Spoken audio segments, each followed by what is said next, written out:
Hey, what's good, champions? Arian, Tyson here. Real quick, I want to shoot this video and I want to talk to you about why to embrace the gift of now. And you've heard me say it before on prior videos. The past is history. Tomorrow's a mystery. Embrace the gift of now or live a life of misery. And so I want to share with you why you must embrace the gift of now. And I'm really going to give you one primary reason. Because tomorrow is not your friend. Sorry to bust your bubble, but tomorrow's not your friend. What do I mean by that? I used to see tomorrow as my friend. If I had a bad day, there was always tomorrow's fresh start to save me. If I wasn't productive today, I could just get a little bit more done tomorrow.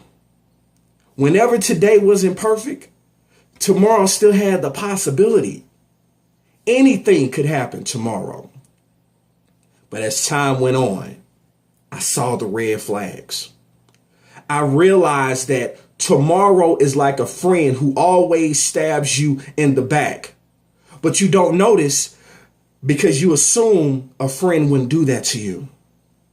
Well, that's true. A real friend wouldn't do that to you. Tomorrow smiles and make lofty promises to us. But when we wake up each morning, it vanishes and it's today again. Adding to the fact that we never get to live tomorrow, what you do today, not your plans, is the most reliable factor or indicator of what you'll do in the following days. So even if you hope for a great tomorrow, it would mean setting the precedent today. Think about it like this. We wrongly but persistently expect to make different decisions tomorrow than we do today. It's natural to think of tomorrow in an opportunistic way. Tomorrow is a new day and a fresh start, but so was today. Remember, when you thought so yesterday, just saying, since we only live in today, we must embrace the gift of now.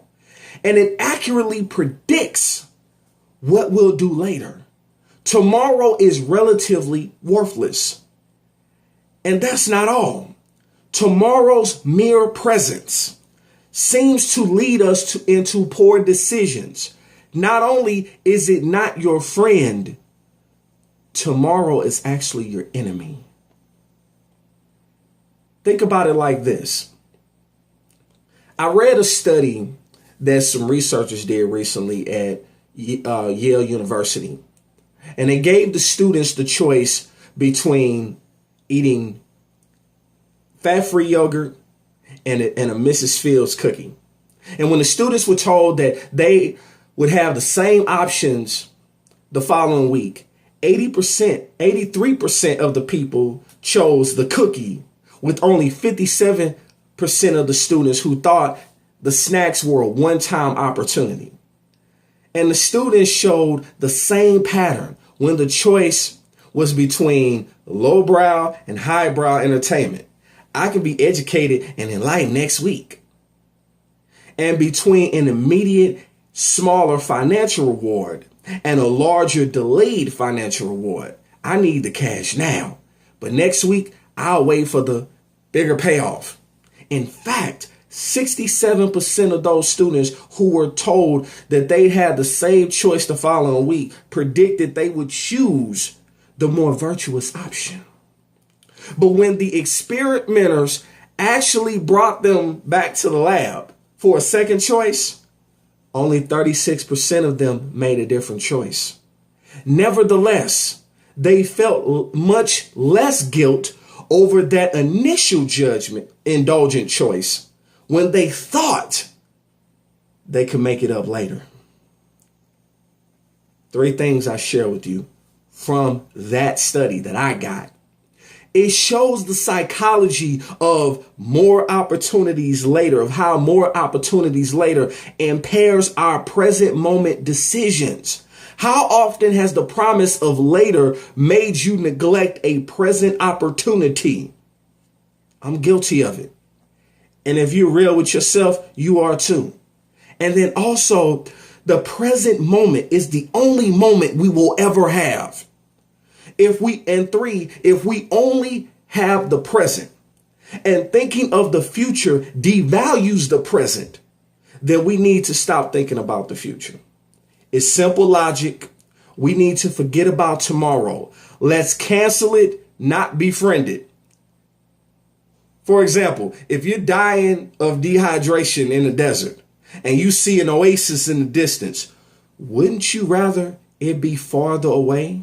Would you rather it be farther away or closer to you? Of course, you would want it. You would want today to be, you want it to be closer. And that's the point, because today is closer. Today is the solution. So how could tomorrow ever be a better option? It will never be. And now you know why. So I wanted to share that with you. I may do a podcast on it real soon to really go further, but I don't want this to be a long drawn out video. But if you got value from it, feel free to leave me a comment. Feel free to share this video. And remember, in life, you have two choices. You can make moves or you can make excuses, but you most certainly cannot do both. It's yours truly, Arian Tyson, the Moving Motivator, and I will talk to you on the next one. Peace.